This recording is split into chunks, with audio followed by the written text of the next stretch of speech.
Você está ouvindo o Mundo Agro Podcast, o seu podcast semanal sobre o agro, para ouvir onde estiver. Apresentação, professor Rogério Coimbra.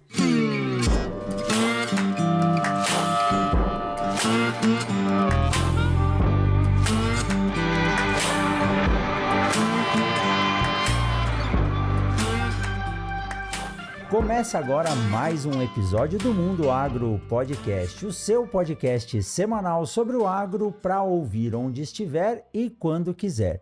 O episódio de hoje do Mundo Agro Podcast tem o apoio da Momesso. Momesso, excelência no tratamento de sementes do on-farm ao industrial. E esse episódio, começando o ano de 2024, eu tenho a honra de trazer aqui um grande pesquisador da Embrapa, que é especialista em avaliação, posso dizer, das condições climáticas para uso da agricultura. Ele vai até nos falar um pouco o que é o ZARC, qual a importância disso. E eu tomando a liberdade aqui já de chamar o Dr. José Renato, de Zé Renato, como ele me pediu. Ele ultimamente tem sido chamado e tem feito muitas entrevistas falando sobre os problemas climáticos que nós enfrentamos no final de 2023, agora no começo de 2024, com as culturas da soja, do milho e do algodão.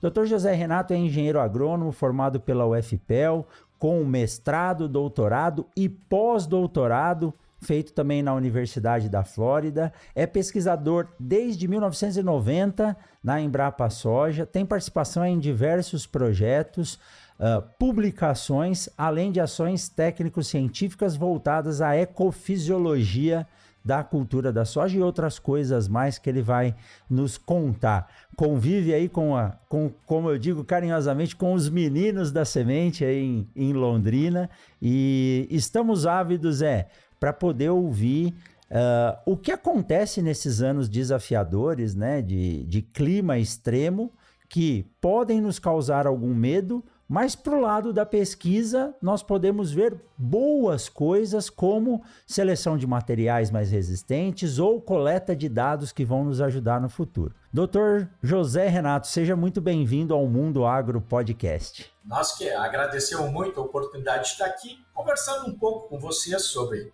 adversidades climáticas, batendo esse papo aí gostoso aí para a gente trocar algumas ideias. Com certeza. Zé, para começar, é interessante saber, como que o nosso convidado chegou na agricultura. O seu sotaque não nega, ser do Rio Grande. Podia dizer que era baiano, capixaba, mas não adianta, com chimarrão na mão. E tem até o apelido de Tchê, é gaúcho, Como é que chegou ao gosto do Zé Renato, a agronomia, a agricultura e depois, a essência pela pesquisa que faz dessa empresa que é a Embrapa Soja, e a Embrapa em si, uma das maiores riquezas desse Brasil. Eu tenho um orgulho enorme quando estou conversando fora do Brasil e perguntam da Embrapa, eu falo de boca cheia que essa é uma das maiores riquezas do Brasil e do mundo, já que a gente tem uma participação aí de 20% quase na alimentação do mundo. Como que chegou esse gosto pela agricultura e pela pesquisa? Vocês vão ver daqui a pouco, eu sou gaúcho, difícil não falar um tchê, mas pelo sotaque vocês vão notar, daqui a pouco eu puxo até bem chimarrãozinho aqui, certo? Então, eu sou gaúcho, nasci em Porto Alegre, logo cedo, quando tinha 5 anos, meus pais se mudaram mais para o sul, lá para a região de Pelotas, e lá eu fui meio que criado com um tio meu, que era professor da Faculdade de Agronomia Eliseu Maciel, em Pelotas. Era agrônomo, engenheiro agrônomo, tinha umas fazendas e era professor Wilson Alves de Oliveira. E ele basicamente, foi com ele basicamente que eu me criei e com ele que eu aprendi a ter o gosto pela agricultura, pela agronomia. Muito ligado à engenharia. Eu sempre tive alguma facilidade para números, para cálculos, e quando eu vi que a agronomia abria essa possibilidade para a gente de trabalhar também com uma parte mais de engenharia, então aquilo me conquistou e desde cedo eu comecei já a entrar enquanto estudante. No segundo semestre eu já era monitor lá na alguma disciplina da agronomia, na verdade eu era monitor da disciplina de química orgânica. Logo depois comecei a fazer estágio na Embrapa, também na área de melhoramento. Naquela época era muito cultura de tecido, trabalhava com 2 pesquisadores lá na Embrapa Clima Temperado, era o Dr. Alverides Machado e o Dr. Márcio de Assis, que estava introduzindo naquela época a cultura de tecido, na cultura do morango. Produzia-se cultura de morango por cultivo, digamos assim, meristemático, cultivo de meristemas, plantas isentas de vírus, já que era um problema sério para o morangueiro. E aí eu fui gostando do negócio, fui desde cedo sendo levado para essa área ou de pesquisa ou de ensino. Eu dava muita aula também na Universidade de Pelotas, quando estava terminando o curso de graduação, depois durante o mestrado, o doutorado, dava algumas aulas, mas fui trabalhando. No início, trabalhava com olerícolas, hortaliças, tomate, melão, vagem, eram as áreas que eu trabalhava, as áreas que eu dominava, tudo em estufa plástica. Então, desde aquela época, já preocupado ou trabalhando já com a parte de adversidade climática. Lá para o sul, a adversidade maior para a produção de hortaliças e frutas, sem dúvida, era a temperatura. Então, como a gente poderia produzir em temperaturas adversas? Aí acompanhei todos os trabalhos iniciais na plasticultura, cultivo de hortaliças sob abrigos, estruturas, estufas plásticas. Fui várias vezes para outros lugares estudar, a palestra, e assim foi evoluindo. E até que surgiu, estava já fazendo o curso de doutorado em Porto Alegre, na URGS, não quis ir para o exterior, problemas familiares e financeiros, certo? Preferi ficar no país, porque eu tinha a possibilidade de trabalhar, complementar alguma renda que precisasse. E aí estava fazendo doutorado, surgiu a oportunidade de um concurso, na época, os primeiros concursos da Embrapa. E aí eu fiz, tive a sorte de ser aprovado. Na época, como eu já mexia alguma coisa desde a graduação, gostava muito dessa área de informática, computação, né? Entrei na Embrapa, né, na área de agrometeorologia, estudar relações clima-planta. A minha especialidade, na verdade, é relações água-planta, ou dinâmica da água no sistema solo-planta-atmosfera, para ser mais preciso. E logo que eu entrei na Embrapa, como naquela época, 1989, 1990, pouca gente sabia mexer no computador e eu já sabia pelo menos ligar, aquilo foi um diferencial enorme para mim. E bem naquele momento estavam surgindo os primeiros trabalhos do IPCC, se formando grupos, se juntando relatórios, passando, digamos, normativas e orientações para grupos de pesquisa em todo o mundo para trabalhar com esses cenários climáticos, cenários decorrentes de mudanças climáticas. E aí eu tive a sorte já, recém estava entrando na Embrapa, como sabia mexer com o computador, gostava de número, matemática, estatística, cálculo. E aí fui trabalhar então com modelagem, modelos de simulação de crescimento da planta. Participei então do primeiro relatório do IPCC. Isso é interessante a gente falar, né, porque vê que o mundo evolui e muda. Naquela época, 1990, 1991, o grande problema identificado pelo IPCC era de fato a concentração de CO2, os aumentos constantes da concentração de CO2 na atmosfera. E o CO2, como você sabe melhor do que eu, é o, digamos assim, um combustível básico para a fotossíntese. Então vem cá, se eu aumento o CO2, será que eu não tenho algum benefício? E a gente começou a estudar com 3 culturas, trigo, milho e soja. E de fato a gente começou a ver que com soja o incremento de CO2 propiciava maior acúmulo de carbono, maior produção de biomassa e consequentemente de grãos. Com outras culturas, tipo milho, que é uma planta C4, a gente não tinha esse benefício. E naquela época o primeiro relatório de primeira contribuição do Brasil saiu mostrando isso, que de repente com essa projeção de incremento da concentração de CO2, na época a gente trabalhava com 330 ppm de CO2, que era a concentração atual, para 550 a gente teria um acréscimo, um incremento de produtividade da cultura da soja. Já outras culturas, como o milho, não haveria implicação nenhuma e poderia até ser penalizado, pode ter algum efeito térmico, que na época nem se falava muito, da mesma forma que o trigo. Então essa foi a primeira participação nossa do IPCC. Isso a gente chama atenção porque mudaram. Então naquela época o foco era incremento de CO2. Logo em seguida, além de CO2, mas e a temperatura? Pode ser que tenha um efeito também. Aí se começou a falar muito em aquecimento global, e hoje nós falamos muito, os relatórios do IPCC trabalham muito, apontam muito impacto sobre o aquecimento global. E eu já acho que nos próximos IPCC, se não no próximo, no seguinte, o problema não vai ser mais nem CO2 e temperatura. O problema vai ser água. Ou seja, pessoal, o nosso problema, a gente está tendendo de fato para ter sérios problemas hídricos. E a água é, digamos assim, um elemento importante, um fator importante, não só para a agricultura, mas para várias outras atividades humanas. Então, pessoal, é uma coisa que a gente tem que começar a pensar desde já, o quanto antes possível, e com certeza é isso aí que vai nos afetar. Assim eu peguei gosto pela agronomia, assim eu entrei de cara na área de pesquisa, sempre em busca de conhecimento, sempre em busca de novos desafios. Hoje, já quase me aposentando, eu vejo que, de repente, digamos assim, até eu gosto do pessoal, hoje eu vejo que eu me frustrei. Porque estudei tanto, fiz tanto, e hoje eu vejo que eu sei muito pouco, certo? Muito que eu aprendi, na verdade, eu vi que, na verdade, pouco a gente sabe, pouco a gente entende, pouco a gente pode explicar. Queria estar nascendo de novo, com toda essa tecnologia hoje disponível, para começar tudo de novo, para ver se de fato eu aprendo alguma coisa e consiga solucionar aqueles problemas que foram me apresentados lá no início. Eu passei minha vida e não consegui responder. Então, acho que a ciência é isso e o conhecimento é isso, né? A gente aprende, mas na verdade o que a gente aprende é que sabe pouco. Muito ainda a gente tem para aprender. Então, é assim que eu estou na área de pesquisa, é assim que eu entrei.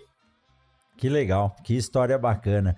O difícil é se chegasse, né? Depois de uma carreira longa e falar, não, agora eu já sei tudo, não preciso estudar mais nada. Aí estaria com algum problema, né? Mas essa avidez por querer saber cada vez mais, isso faz parte, é intrínseco ao pesquisador, né, Renato? Tá certo, é intrínseco e eu tenho essa, principalmente na área que eu trabalho, né?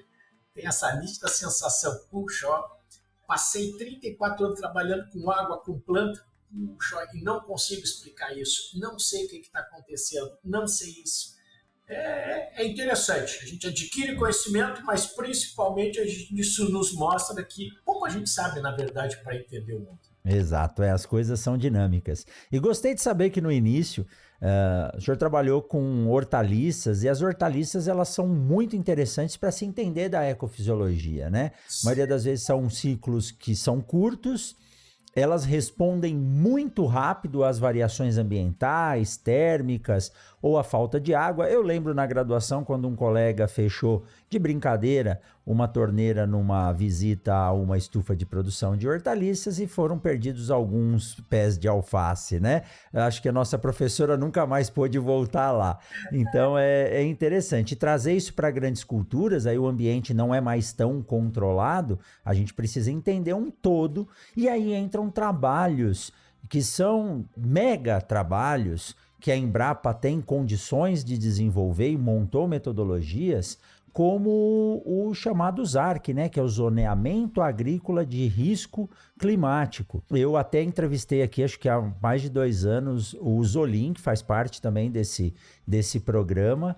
E como que é tentar entender, né? Embora o senhor disse que não entendeu nada, mas eu tenho certeza que tem muita, mas muita informação para ser passada.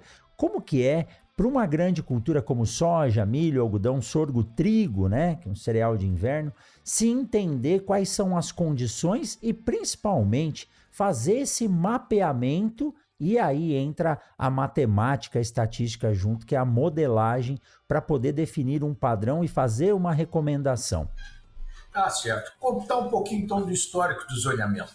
O zoneamento, na verdade, ele começou dentro da Embrapa. Outras instituições já fizeram também, participaram, mas dentro da Embrapa ela começou em 93.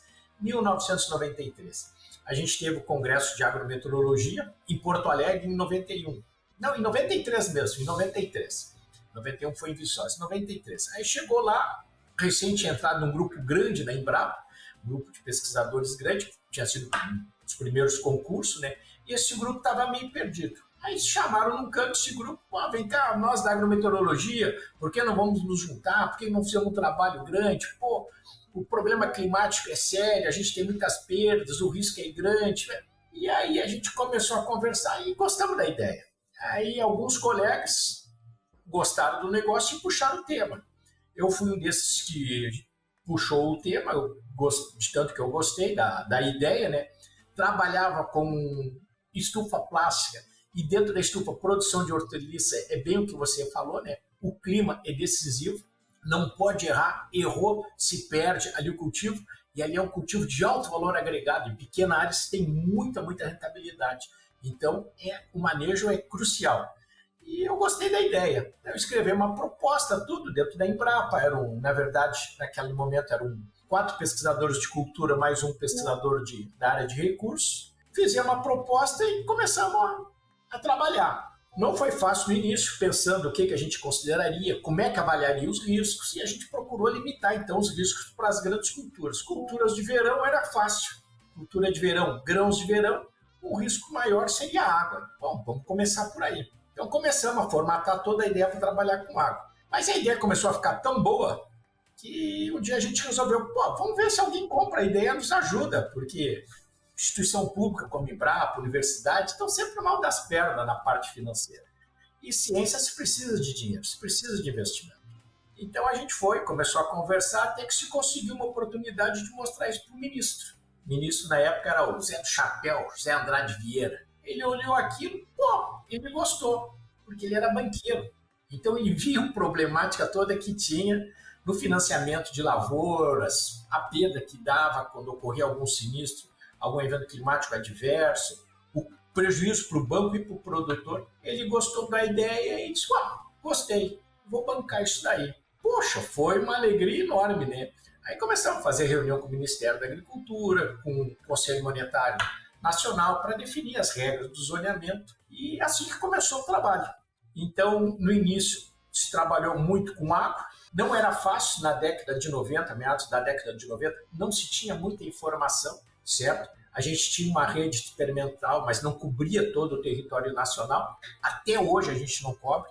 A gente tem áreas experimentais em vários locais, por exemplo, a gente trabalha com soja, tendo experimentos do Rio Grande do Sul até a Roraima, do Acre, Alagoas, mas mesmo assim a gente não contempla todas as condições de produção. Mas naquela época a gente tinha muito menos e não tínhamos quase nada de dados de informações agrometeorológicas, dados do clima, condições de temperatura, como é que a gente ia trabalhar. Então começamos a juntar o que a gente tinha, como a gente estava trabalhando com água, nosso maior problema sendo água, temos que conseguir dado de chuva.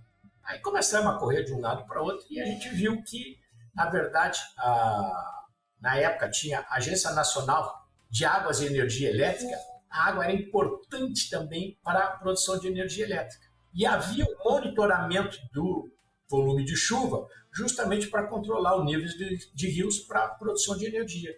Então a gente conseguiu essa base climática, dados de chuva, e em função desses dados de chuva a gente começou a modelar a resposta da cultura. Na época era a cultura da soja, milho, arroz e feijão. A gente teve que fazer urgente a parte de trigo, certo? Trigo que não era, digamos assim, o fator limitante principal, não era a água, era a temperatura, mas a gente teve que fazer trigo pelo ministro, digamos assim, está a perigo. Ele estava saindo no inverno, no mês de julho, e disse, eu gostei tanto que eu quero lançar um zoneamento. Então ele lançou os primeiros zoneamentos de trigo, com critério, com parâmetro diferente que a gente estava usando. Para as culturas de verão a gente estava usando água, tivemos que fazer rapidamente para temperatura, geada e água, mas foi assim que começou. E aí a gente foi evoluindo, melhorando as bases de dados, melhorando o trabalho. Teve um período que o zoneamento saiu um pouco da Embrapa, por necessidade, digamos assim, administrativa. Houve a necessidade de tirar a parte operacional, a operacionalização do zoneamento da Embrapa, passou para uma empresa privada, e depois, em 2015, houve a necessidade do Ministério assinar um TAC, retornou para a Embrapa, e a partir de 2017, 2018, a Embrapa então começou de novo a fazer o zoneamento. Em 2019 surge a parceria com o Banco Central, onde tem um aporte um pouco maior para a Embrapa de recursos, para a gente trabalhar, E de 2020 para cá, então, a gente já apresentou algumas alterações no ZARC. Então, hoje a gente já está implementando uma nova classificação dos solos para determinar água disponível. Estamos fazendo uma proposta de um ZARC considerando o nível de manejo, porque até então a gente usava apenas a textura do solo para definir água disponível, e a gente sabe que a textura, de fato, ajuda a definir água disponível, mas talvez não seja o principal elemento, não tenha tanta força assim. Hoje, o manejo do solo, a estruturação do solo, as características físicas, química e biológica desse solo são tão ou mais importantes que a classe textural. Eu posso ter um solo argiloso, mal manejado, se compacto, eu não tenho retenção de água. Eu posso ter um solo arenoso, bem manejado, que eu tenho a maior disponibilidade de água. Mudamos alguns conceitos, certo? Onde a gente falava muito no passado que um solo argiloso retinha, armazenava mais água que um solo arenoso. Hoje, com os ensaios, com a experimentação, a gente viu que isso não é verdade. Na verdade, se a gente tivesse um solo com uma textura mais equilibrada, silt, areia e argila, a gente teria maior retenção, armazenamento de água em função da textura desse solo. E a gente está entrando muito também com a parte de manejo. Então, de repente, com o manejo do solo, diferentes práticas de manejo, sistemas de manejo, a gente pode incrementar e muito a água disponibilizada no solo. Esse é outro conceito, a gente está trocando, em vez de, eu particularmente, em vez de falar água armazenada no solo, hoje eu falo em água disponibilizada. Porque eu acho que tão importante quanto o armazenamento é a capacidade de recarga desse solo, capacidade de infiltração de água nesse solo. E essa recarga tem a ver também com movimentos de ascensão capilar, diversificação de culturas, promoção de rompimento de camadas compactadas.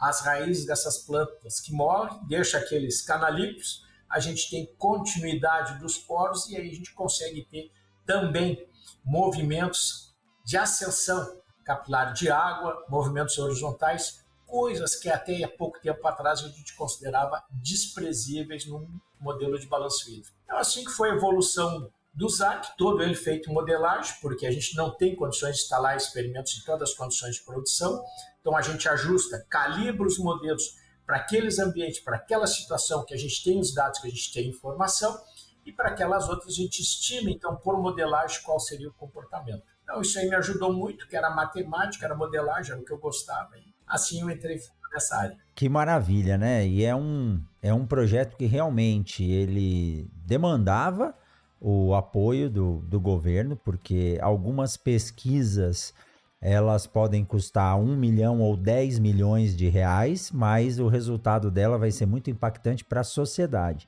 Esse zoneamento, desde o banco que vai fornecer o seguro ou o financiamento agrícola, precisa saber disso, e isso torna a agricultura mais eficiente.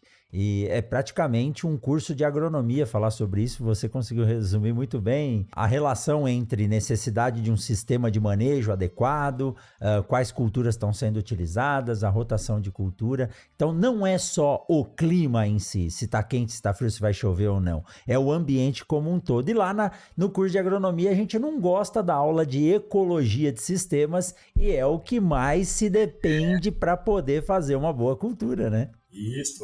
Hoje ela é chave, tia. É chave para o sucesso do negócio. Se exatamente entender do ambiente, o resto pode ser perdido. E o mais complicado ainda, por exemplo, se ele entende muito de pragas, de doença, beleza, excelente.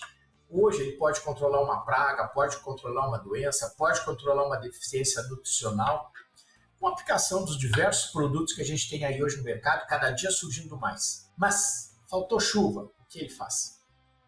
E eu vou além, viu? Eu vou além, desculpa te cortar, mas muitas vezes nós, rodando os agricultores irrigantes, vemos que mesmo tendo um pivô de irrigação, a água do pivô não é suficiente. Nós vamos falar sobre isso, eu vou lhe perguntar sobre isso lá na frente, né? Não dá para controlar a água não como se pensa, né?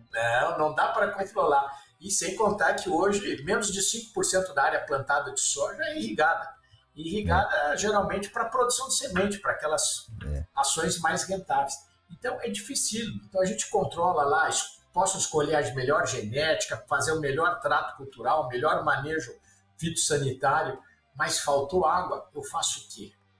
Então, quando falta água, a ação nunca é pós-emergente, tem que ser pré-emergente. Então, o que a gente faz hoje é que vai definir o nosso sucesso amanhã.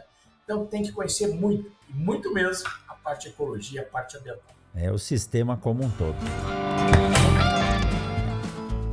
Que bate-papo bacana, mas vamos aproveitar esse intervalo para falar do novo aplicativo da Agrosol Sementes. O que já era bom ficou ainda melhor. A nova versão do app da Agrosol, além de disponibilizar a rastreabilidade expandida para todos os clientes, que conseguem acessar informações detalhadas sobre todos os lotes de sementes adquiridos, passa agora a se tornar também uma plataforma de acesso a ofertas e a realização de orçamentos, de uma maneira simples e intuitiva para qualquer produtor interessado. Basta baixar o aplicativo gratuitamente e aproveitar os benefícios da semente na palma da sua mão. Disponível na Google Play ou na Apple Store. Quando a gente fala, de sistemas de produção agrícola, eu tive a oportunidade de acompanhar na universidade. Eu entrei na faculdade em 98, o sistema de plantio direto já era uma realidade, mas tinha muito a se estudar, e hoje os meninos que formam comigo aqui, eles talvez não saibam o que é um plantio convencional. Isso foi um marco para a agricultura brasileira, a tornou muito mais sustentável. Nós vimos isso nesse ano, que é um ano chamado ano de El Niño, mas aqui no centro-oeste nós tivemos restrições hídricas altíssimas, altas temperaturas, e onde eu tinha um solo realmente produzido, manejado com o sistema de plantio direto, a resiliência do sistema era maior. Vocês pegaram essa transição, acho que o início do ZARC, o plantio direto já era uma realidade, mas muitas zonas de transição. Quando a gente fala em ecologia do sistema, e aí vem a pergunta, evolução dos materiais, ter um sistema mais sustentável é importante, mas parece que os materiais que vêm sendo desenvolvidos, falando em soja principalmente, que tem ciclos reduzidos, eles se tornam mais suscetíveis. Como é essa relação, principalmente para o pesquisador de um projeto como esse, Perfeito, tio. Acho que a tua observação é perfeita e casa muito bem com o que a gente pensa também. De fato, eu acho que o plantio direto evoluiu bastante. Hoje a gente já fala de plantio direto sempre associado à diversificação de culturas. Não uma rotação simples, mas utilizar espécies diferentes, sistema radicular diferente, plantas diferentes. Isso aí é muito importante. Mas, de outro lado, a gente vem para o desenvolvimento de cultivares cada vez mais responsivos à tecnologia, mas com um ciclo cada vez menor. Safrinha passou a ser muito importante.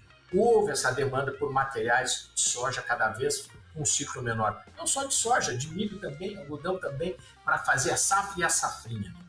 E isso aí fez com que os programas de melhoramento desenvolvessem muito esses materiais. Hoje, o material de soja, comparado com o que tinha 20, 15 anos atrás, é totalmente diferente, a arquitetura da planta é diferente, tamanho dos folhos é diferente, sistema radicular é diferente, é difícil a gente conseguir uma soja hoje com um sistema radicular mais profundo. Ela tem a planta, por ter um ciclo curto, ela tem as fases fenológicas muito bem estabelecidas. Ou se houver qualquer impacto durante aquela fase, dificilmente se consegue recuperar a produtividade, o potencial produtivo da cultivar ou do material que está sendo plantado. Esse é um grande problema. Quando a gente tinha material de ciclo maior, acontecia uma seca durante o início lá da floração, final da floração, perdia aquela camada de flor, daí a pouco vinha outra camada e embora. Hoje não, hoje, digamos assim, esses estágios são muito bem definidos. Perdeu aquela janela, perdeu o material. Então, de fato, hoje se selecionou muito para ciclo, muito para alta produtividade e, de repente, não se preocupou muito de selecionar para resiliência, para adaptação a esses cenários climáticos. Muito poucos trabalhos feitos, por exemplo, avaliando raiz desses novos materiais. Se avalia a parte aérea, balança, mas no momento de seca, muitos desses materiais são extremamente sensíveis e vulneráveis a essa diversidade. Então, se colocou de forma muito bem. O nosso colega Dr. Francisco Krzyzanowski, mais conhecido como Chico, juntamente com o Ademir e o França já tiveram aqui, e eles, um comentário me chamou a atenção, Eles falavam assim, da seca fisiológica. O Ademir disse assim, às vezes a planta não consegue expressar o seu potencial Porque o solo, com um plantio direto não implementado da forma correta, se cria uma zona de compactação entre 15 e 20 centímetros de profundidade e a raiz não passa daquilo, às vezes não passa de 5. E mesmo tendo água, sol, né, gás carbônico, oxigênio disponível, luz, a planta não consegue se desenvolver porque o sistema radicular para, a água concentra, diminui a oxigenação de raiz. Se não tem oxigenação de raiz, as coisas não andam. Então, esse cuidado com o desenvolvimento de materiais que têm uma boa capacidade de exploração de solo, ou fazer um projeto de manejo de solo para ter um solo vivo, né? E vocês têm aí vários trabalhos voltados a estudar, né, essa vitalidade do solo, eles são fundamentais. Mas, assim, na minha humilde opinião e pensamento, hoje a agricultura ela virou uma corrida. Então, muitas vezes, em função da busca, né, do lucro, e é lógico, não é vergonha nenhuma, nós temos que ter lucro, senão as empresas não se mantêm, né, os agricultores, mas é só aporte, coloca nutriente, coloca material, aumenta a população, e o resultado vai ser, é como se o solo fosse ficando, o ambiente fosse ficando, né, inflamado. Aí chega um momento que ele não consegue mais trabalhar. E aí a gente começa a ver um ciclo oposto, né? Alguns agricultores trabalhando bem com a agricultura regenerativa, diminuindo ainda mais a população de plantas e obtendo bons resultados, mesmo com condições ambientais extremas. Isso é fundamental hoje para a agricultura, né? Perfeito. A gente comunga desse pensamento. E o pior, o solo é, na verdade, um grande patrimônio do produtor. Se ele não cuidar, se ele não incrementar a capacidade produtiva do solo dele, que patrimônio ele vai deixar para as gerações seguintes? Para os filhos. Exatamente. Então, eu acho que investir em solo, embora no primeiro momento não traga essa rentabilidade que você falou, no longo prazo não tem coisa mais rentável.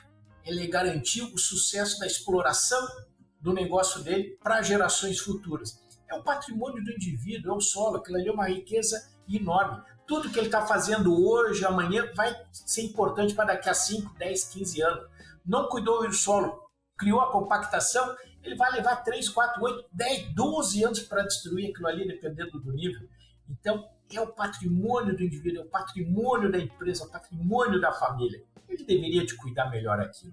E justamente o solo, nesse nosso sistema aí de cultura, digamos assim, de sequeiro, as fontes de água só ocorre a chuva, a água recebe planta, a demanda de água da planta é atendida pela água da chuva e pela água disponibilizada no solo. Então, quanto melhor eu manejar esse solo, maior eu vou dar condições dessa minha planta tolerar, sobreviver a esses momentos de adversidade, esses momentos de percalços que sempre tem na agricultura, porque a agricultura não deixa de ser uma fábrica a céu aberto. A gente corre todos os riscos a céu aberto. Com certeza. Gostei muito dessa palavra patrimônio. Eu falo que a semente também é o patrimônio do produtor, que tem que casar perfeitamente com o solo. Eu tenho um grande amigo aqui no Mato Grosso e ele já está assim por encerrar carreira, né? Trabalha aqui desde a década de 70 e jantando com ele esse ano, ele falou assim: Rogério, eu estou triste porque eu vou ter que deixar, né, a propriedade para os meus filhos. E o meu medo é que todo esse trabalho, né, que eu fiz no meu perfil de solo, como os filhos não têm perfil para a agricultura, então ele entende que talvez, né, a fazenda seja arrendada ou vendida, e a grande tristeza dele é perder tudo aquilo que ele investiu em desenvolvimento do sistema nos 20 anos. Aí eu falei para ele: olha, a fazenda não é pequena, talvez você possa guardar 100, 200 hectares e fazer uma fundação e passar a manter esse patrimônio, essa cultura que você desenvolveu, e isso nunca mais vai sumir. O resto, você deixa o que é direito dos seus filhos aproveitarem, né, o recurso. Então é exatamente isso, o solo é um patrimônio e ele responde muito bem, só que é um trabalho, é uma poupança, é um investimento a longo prazo, né? Isso, é a longo prazo, Você falou, leva 13, 15, 20 anos para a gente formar uma boa estrutura do solo. Zé, vamos lá, né? Nós falamos muito de coisas boas, não que o que está acontecendo agora é algo ruim. Eu gosto de conversar com o pessoal mais experiente nos lugares onde eu chego e eles dizem, professor, isso é cíclico, a cada 5, 7 anos isso acontece, mas depois volta ao normal, a gente produz bem, se recapitaliza. Nós estamos passando aqui por um período, né, 2023, 2024, que estamos sob um efeito de aquecimento das águas do Pacífico. Não sou especialista, depois você me corrija, tá? Mas é o chamado menino maroto, né? Que é o El Niño. E isso tem trazido excesso de chuvas para a região sul do país, que veio de 3 anos de secas extremas, e o oposto, falta de água aqui no Mato Grosso. Eu estou há 18 anos no Mato Grosso e eu nunca tinha visto problemas de seca. Em 2021, na cidade de Ponta Porã, divisa com o Paraguai, eu tive em algumas propriedades e vi pela primeira vez soja em enchimento de grãos morrendo por falta de água. Foi algo que até me chocou muito, né? Chegava à noite no hotel com uma sensação ruim de ver a lavoura pronta e a soja morrendo.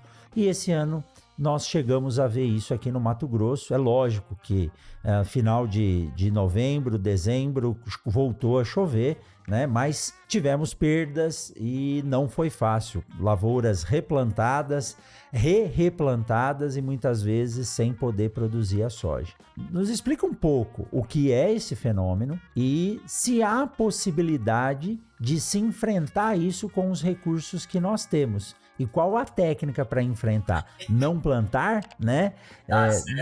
Nos situe um pouco nesse sentido, né? Para deixar quem está aqui conosco hoje mais informado e mais resiliente para esses momentos. Beleza. Bom, talvez você tenha notado que eu procuro falar em mudança climática. Eu gosto mais de falar de adversidade climática. Por que eu gosto de falar de adversidade climática? Eu não estudo mudança, não vou estar vivo para provar e nem era vivo quando o clima era diferente. Então eu falo em adversidade climática. E essas adversidades climáticas, no meu jeito de pensar, pode ser uma variabilidade normal da atmosfera. Isso aí que o cara falou para você, é um fenômeno cíclico, de tantos anos ocorre. Então o que seria a variabilidade? A distribuição em torno de uma média. Essa diversidade pode ser decorrente de uma anomalia como a gente está vivendo hoje. Um fenômeno El Niño, bem o que você falou, aquecimento da água equatorial, Pacífico, certo? Pode ser um Laninha, contrário, um resfriamento. Não são anomalias, são fenômenos naturais que ocorrem devido à circulação de massas de ar que promovem esse aquecimento diferenciado das grandes massas de água oceânicas e isso aí promove nova circulação da atmosfera, alterando o regime de chuva. Parte que no Brasil, no fenômeno El Niño, como a gente está vivendo agora, né? Maior volume de água na região sul, menor volume nas regiões mais próximas do Equador. Laninha acontecendo o contrário. E pode ser um movimento, de fato, de mudança climática. Essa diversidade pode ser uma mudança, uma alteração, uma tendência de alteração de algum parâmetro climático. Ou seja, essa diversidade ela pode ocorrer por essas 3 causas. Essa mudança climática pode ser também devido a um fator da Terra, certo? Um movimento ou pode ser também a ação do homem. Não sei. O importante, pessoal, é que tanto faz se é uma anomalia, se é uma variabilidade ou se é de fato uma mudança climática, essas adversidades estão ocorrendo cada vez de forma mais frequente e intensa. E isso nos assusta. Agora a região central sendo afetada com um problema de seca muito grande. De repente, nem todos os produtores vão ser afetados na mesma magnitude, nem todas as regiões na mesma intensidade. Mas, certamente, alguns produtores perderão, sim, suas lavouras terão perda significativa. Em outros anos, a gente tinha esse mesmo problema, essa mesma falta de água na região sul. Na região sul, das últimas 5 safras, se somar Paraná e Rio Grande do Sul, das últimas 5 safras, praticamente eles perderam uma inteira. Ou seja, o produtor teve todo o custo para a instalação da lavoura, comprou o adubo, comprou a semente, plantou, né? Na hora de colher, deixou de pôr no bolso uma safra. Isso é muito dinheiro. É muito dinheiro. E o que a gente pode fazer? Então, eu acho que isso aí a gente tem que começar a refletir por que isso está acontecendo, o que está acontecendo, e a gente, de repente, começar a ajustar, desenvolver tecnologias alternativas para minimizar o prejuízo. O prejuízo que o Rio Grande, que os estados do Sul tiveram nessas últimas 4, 5 safras foi algo monstruoso, muitos bilhões de dólares. Provavelmente agora essa falta de água, altas temperaturas chegando na região central também. Então, e muitas vezes, Tito, porque eu falei alta temperatura na região central, muitas vezes só o regime de chuva não explica. A gente precisa de uma demanda de água pela atmosfera. E essa demanda, ela vem com altas temperaturas. Então aí, digamos aí na região central, que a gente diz lá no sul, juntou a fome com a vontade de comer. Alta temperatura, alta demanda de água e regime de chuva insuficiente para atender essa demanda. Bom, essa é a primeira análise. Essas adversidades, dependendo da fonte, estão ocorrendo de forma mais frequente e mais intensa. Especificamente El Niño, Laninha. Não é o primeiro El Niño que a gente está passando. Laninha também não foi. A gente teve, digamos assim, alguma casualidade do Laninha, na última safra, causar essa perda lá no sul. Estamos dando a casualidade desse El Niño que está promovendo essa perda aí no Nordeste. Mas, para culturas de grão no verão, a gente não tem tido boa correlação entre ocorrência de El Niño e Laninha com produtividade. Nem sempre que ocorre El Niño, a gente tem sucesso de rendimento, sucesso nas áreas de soja lá no Rio Grande do Sul, Paraná, aqui na região sul. E nem sempre quando ocorre El Niño a gente tem esse prejuízo, que pelo que o pessoal fala, nos últimos 30, 40 anos, é a primeira vez que está acontecendo aí na região central. Da mesma forma do que Laninha, certo? Que a gente nota que de repente esses fenômenos estão vindo de forma mais intensa e de repente a gente também alterou o nosso manejo. Por que a gente não tem essa relação direta entre El Niño, por exemplo, ou Laninha, e rendimento de soja? Pegando muito aqui o caso do sul do país, que é mais afetado por esses fenômenos. Porque quando tem um ano de El Niño, o volume de chuva é maior. Mas para a cultura da soja, de repente o interessante não é o volume total de chuva, mas sim a distribuição desse volume de chuva.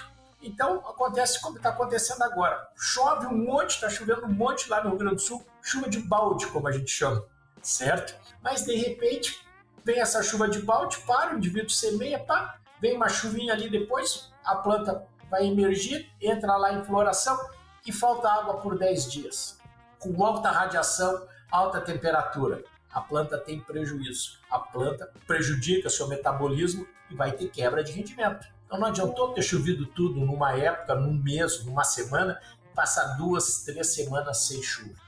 Então, para soja, para milho também, o mais importante é a distribuição do volume de chuva. Tanto é que a gente fala muito dessa perda que teve lá no Rio Grande do Sul e aqui no Paraná, safra 21-22, uma grande seca, foi de fato uma grande seca. Mas o Rio Grande do Sul lá ainda teve um rendimento não muito ruim, digamos assim, né, perto do histórico deles. Conseguiu passar dos 1.000 quilos. Mas a gente teve a safra de 2004, 2005, que era um ano de El Niño, que deveria chover muito lá, né?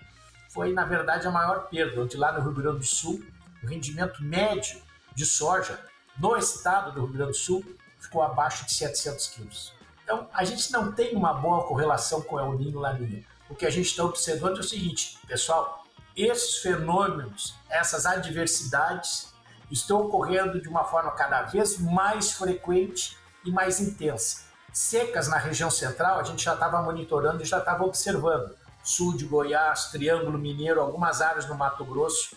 Esse ano foi mais significativo porque pegou justamente aquelas semeaduras que foram feitas muito cedo para entrar com algodão ou milho logo em seguida. Então, gente que plantou setembro, meados de setembro, alguns até início de setembro, pegou em cheio, altas temperaturas, a planta cresceu pouco, ficou pequenininha, florescendo logo em seguida, digamos assim, adicionado ainda pelo efeito, tendo ainda o efeito aditivo da falta d'água, insucesso, problemas, perdas em algumas regiões e alguns produtores. Aqueles sistemas produtivos melhor preparados, principalmente como você falou aí, com solo bem manejado, com plantio direto, boa palhada, diversificação de culturas, melhor estruturação química, física e biológica do solo, com certeza esses tiveram uma condição um pouco melhor para tolerar, para suportar esse período de seca, principalmente aqueles que plantaram um pouquinho mais tarde. Então, pessoal, não é fácil essa parte de clima, essa parte de adversidade. Não existe receita de bolo, né, Zé? Se tivesse, estaríamos ricos hoje. Isso mesmo, não existe receita de bolo e cada caso é um caso.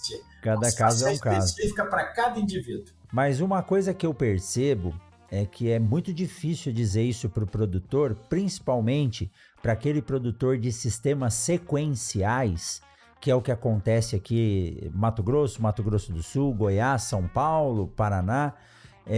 Diferente lá do Oeste Baiano, onde na maioria das vezes eles podem fazer uma safra só, mas o que mais eu percebo é que se tivesse a possibilidade de se aguardar, porque essa chuva um momento vem, né? Talvez não no seu todo, mas ela vai vir. Então, se pudesse aguardar aqui, estou falando de Sinop, os produtores que aguardaram novembro, né, 15 de novembro para plantar, tiveram mais sucesso nas suas lavouras. Agora, quem trabalha com soja e algodão principalmente, houve até uma solicitação ao Ministério para se antecipar em 15 dias a semeadura, mesmo em áreas irrigadas. Nas áreas irrigadas a temperatura era tão alta que deu tombamento, a planta não conseguia se desenvolver, a temperatura estava acima da máxima, né? Muito acima da ótima, e mesmo com água e altas temperaturas, ela não conseguia se refrigerar e fazer fotossíntese, né? Perfeito. É isso que a gente tem observado mesmo, certo? Às vezes a ânsia do produtor de ter as duas safras, ele acaba fazendo mal feito as duas safras e perde nas duas ocasiões. Essas altas temperaturas, a alta temperatura promove uma demanda de água na atmosfera muito grande. E aí a gente começa a ter processo de transpiração muito maior que a absorção. Então, embora tenha água no solo, ela está perdendo muito mais água do que consegue absorver. Aí ela tomba, ela perde. Uma das funções da água é justamente dar estrutura à planta, né? E não tendo isso, ela se desintegra, ela tomba e o prejuízo é grande. Mas isso é um problema que a gente tem observado. Aqui no Paraná, a mesma coisa. Daqueles pessoal que tentou plantar mais cedo, antecipou, aproveitou lá aquela janela, aquele momento, esse, de fato, teve os maiores prejuízos, né? Então, ele planta, fica na expectativa lá do que vai acontecer, fica torcendo. Era no passado uma prática comum aí na região central, né? Plantar no pó. Um tratamento de semente bem pesado para plantar no pó, para aquela semente aguardar até a chuva, a próxima chuva, até vir a chuva, né? Então, muitos ainda continuam fazendo isso e muitos desses que fizeram isso tiveram esse prejuízo. Plantaram no pó, com pouca ainda disponibilidade de água, com pouca água no solo. Depois veio um regime de alta temperatura e uma chuva muito deficiente. E hoje o prejuízo está consolidado em muitas das regiões e muito que adotaram essa prática. E aquilo que você falou, aqueles que respeitaram, fizeram um plantio aguardando a chuva, uma boa umidade do solo para fazer a semeadura, de repente eles estão escapando e vão ter algum sucesso. Tudo bem, de repente eles vão ter algum prejuízo ou vão ter, digamos assim, vão ficar impossibilitados de uma segunda safra. Mas é o que há, né? É o que tem para se fazer. Mas e pensando na seguinte condição, esse produtor teve que plantar de forma antecipada, a semente tinha boa qualidade, o adubo estava disponível, mas a temperatura era alta e faltou água. Mas a planta ainda pegou 1, 2 chuvas e conseguiu se desenvolver. Saiu, não com o seu metabolismo adequado e ficou, como se diz, travada. Aí vieram as primeiras chuvas, o produtor entra com algumas receitas, né, de micronutrientes, alguns suplementadores como aminoácidos, hormônios para tentar recuperar essa planta e ela consegue retomar o seu desenvolvimento. E agora nós olhamos no final do ano, né, no previsão climática, 5, 10, 8 dias de clima fechado, chuva e sem sol. E aí? Como que a planta reage a isso? Certo. O sem sol é um problema. Mas, por exemplo, isso aí que você falou, se essa falta de água, essa alta temperatura não coincidiu com períodos críticos à falta d'água, que seria principalmente enchimento de grão, depois que a planta já emitiu o canivetinho, já está ali com o início da vagem, se pegou seca naquele momento, pouco ela vai conseguir se recuperar. Mas se a planta ainda não estava naquele momento, restabelecendo as condições de chuva, muitas áreas vão sim conseguir se recuperar. A falta de nebulosidade, a falta de luminosidade é um problema, certo? Mas essa falta de luminosidade, dependendo da intensidade, ela pode até estimular, de repente, o crescimento da planta em termos vertical, porque ela vai crescer em busca de luz, certo? Se não for um período muito duradouro, ou for um período, digamos assim, intermitente, não é durante todo o dia que tem falta de luz, ela continua tendo uma boa quantidade de radiação, eu acho que aí não vai ter problema nenhum. Para a fotossíntese, a radiação mais eficiente é, de fato, a radiação, digamos, difusa, não a direta. Radiação direta é aquela iluminação solar que cai diretamente sobre a planta, aquela luz que a gente tem quando não tem nuvem, certo? Aquele solaço forte, só uma pipa. A radiação indireta, certo? É aquela que ocorre em função de um sombreamento da passagem de uma nuvem. É aquela radiação que tu vai no campo, tu coloca a mão e não faz sombra. Mas tu tem luz ali por baixo. É uma radiação indireta, certo? Isso aí é uma radiação que tem uma capacidade fotossintética maior do que a radiação direta. O problema da radiação direta é que alguns hormônios, umas enzimas da planta, certo? Precisam dessa radiação direta para desencadear alguns processos. Mas não seria de todo limitante. Eu acho que o pior é a falta d'água. Se a planta não estava no estágio reprodutivo, restabelecendo a condição hídrica, a soja, em muitas regiões, com certeza vai ter condição de recuperar. Em outras áreas onde pegou já essa fase reprodutiva, provavelmente a perda vai ser um pouco maior. E quanto à radiação, acho que não vai ser limitante. A gente está num país tropical, onde a luminosidade é bem intensa, a gente não tem muito problema, principalmente na região central, mais perto ali do Equador, então o fotoperíodo é tranquilo e a quantidade de luz, se afetar em algum fitocromo, em alguma coisa assim, mas acho que sem maiores prejuízos para a planta. Que bacana. O bom seria, né, amanhecer com sol, quando estivesse chegando perto das 11 horas, dá aquela chuva para dar uma refrescada, né? Passa aquela temperatura mais alta, depois abre, somem as nuvens e vem sol pro final da tarde de novo.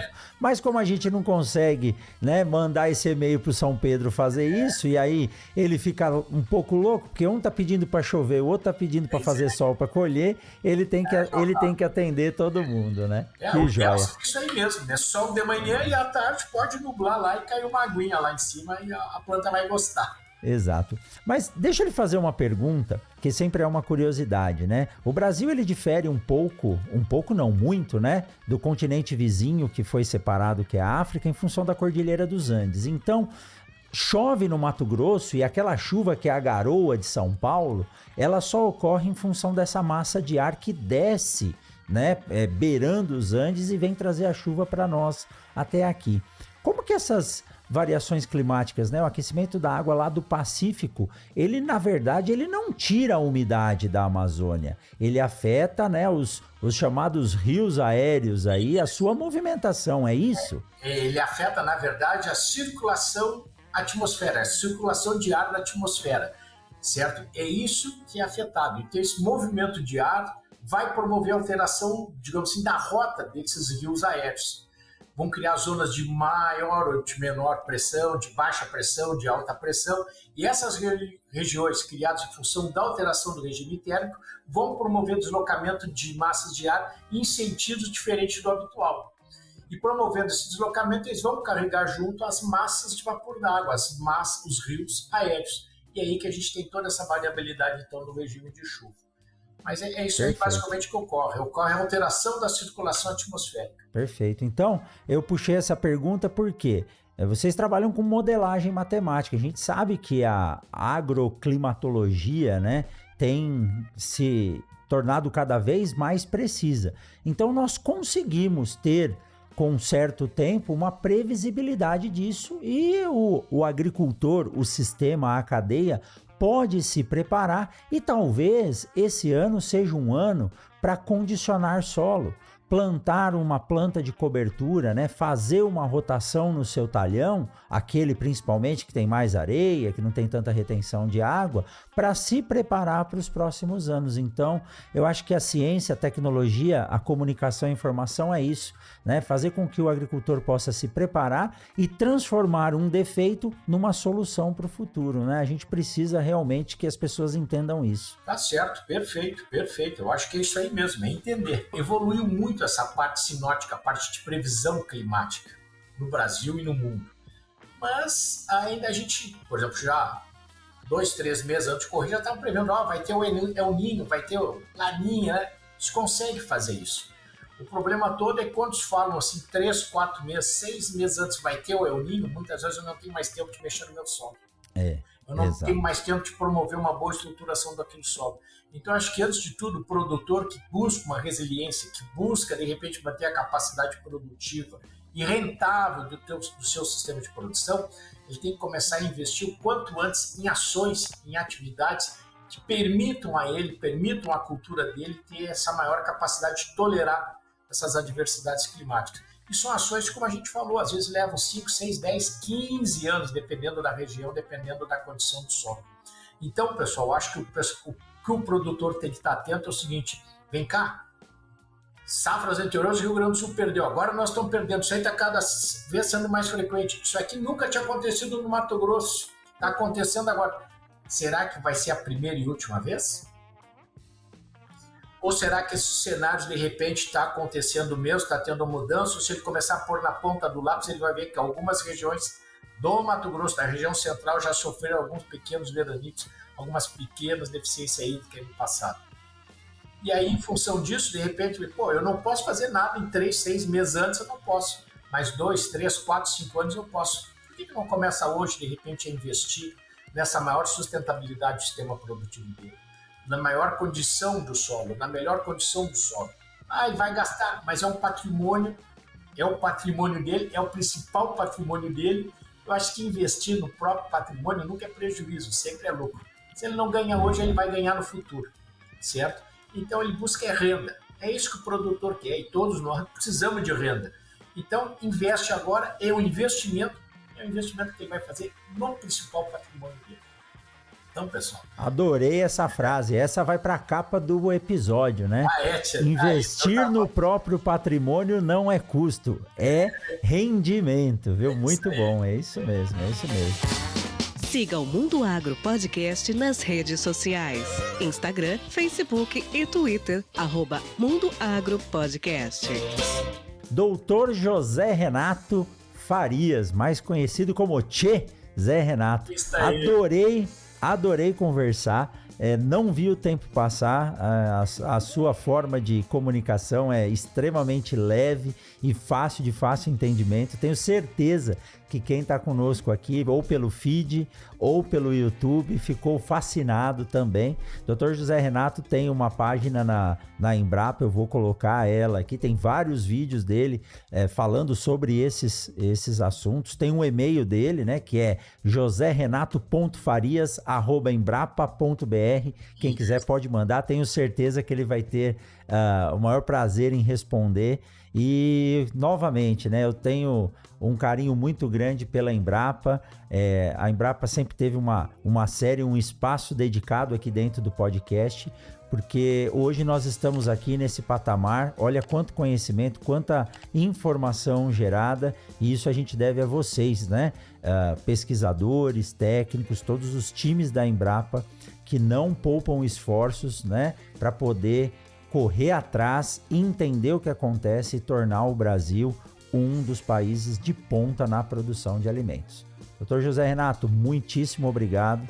Forte abraço a todos os colegas aí da Embrapa e deixo para que o senhor dê o recado final aqui para os nossos ouvintes. Joia. Não, a gente que agradece a oportunidade, estamos mesmo aqui à disposição. Qualquer dúvida, qualquer coisa que pode procurar a gente. E vamos pensar nisso, pessoal. Garantir nossos sistemas produtivos para o futuro. Vamos investir no nosso negócio, vamos investir no nosso patrimônio. Sucesso aí a todos, forte abraço. Prazer enorme estar aqui com vocês. Muito obrigado. E você que ficou com a gente até agora, saiba que na semana que vem tem mais um episódio do Mundo Agro Podcast. Zé, tudo de bom, um ótimo 2024 para você e que a gente tenha menos El Niño aí e mais estabilidade. Tudo de bom, forte abraço. Tudo de bom.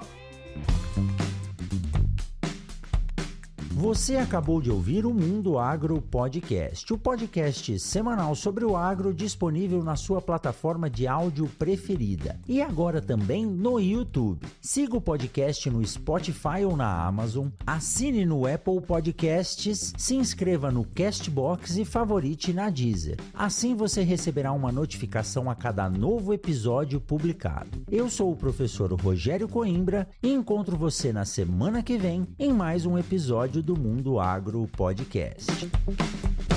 Você ouviu o Mundo Agro Podcast. Informações, novidades e muito mais. Mundo Agro Podcast, para ouvir onde estiver.